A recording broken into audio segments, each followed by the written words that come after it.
Well, good morning, everybody. Welcome to week 9 of our organizational behavior class.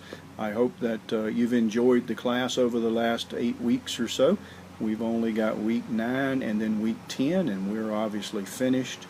And again, I hope that it's been enjoyable as we've covered a lot of different subjects from leadership to motivation, different theories and so forth, and I hope you found it helpful.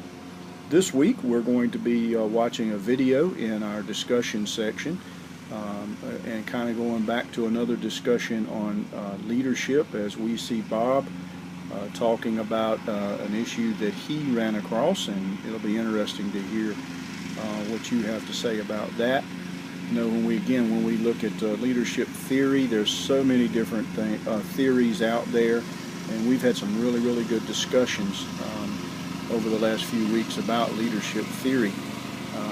Keep in mind that one of the most prominent ones today is transformational leadership. So if you like the subject of leadership, I would encourage you to go out and do some research on transformational leadership and see what you think there. In the textbook, our chapter this week is talking about organizational change. Change is a very important topic in business. With the global economy and technology the way it is, change is something that happens all the time. And if you have a difficult time adjusting to change, that's something that I encourage you to work on and become more open-minded about. I know that a lot of people absolutely hate change, but change is as ancient as the days, if you will. There's a lot of theories available to the leadership out there about change. In fact, in my doctoral class, I just finished an entire 8-week session on all different change theories. We have John Cotter's 8 steps to change. You have Lewin's 3 steps model where it talks about unfreezing, changing, and refreezing. McKinsey's 7 steps.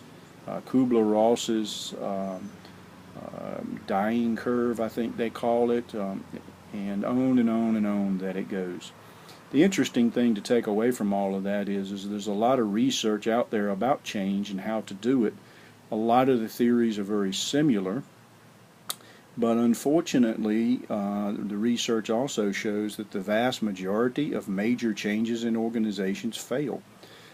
So it'd be interesting to argue that with all the good information that's out there about change and how to do change, the researchers are still missing something somewhere. Either that or the or leadership is not following the plan, if you will. Once change has happened, it's important to sustain that change and not have things fall back in the ways that they were.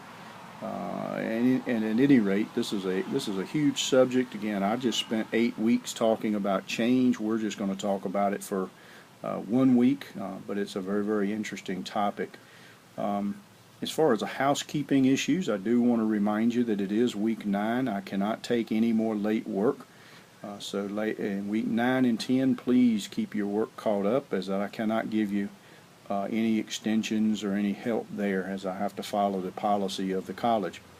We will also be doing our last Collaborate session. We're required to do 3.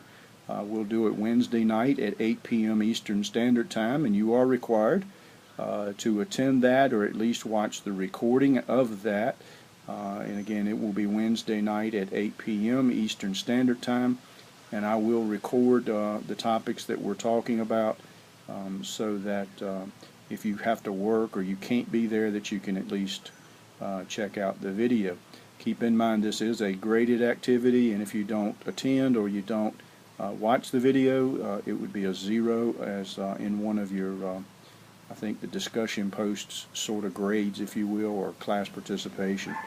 If you've got any questions, let me know. I think this subjects for this week will be very interesting. I look forward to hearing what you have to say, and I will see you in class.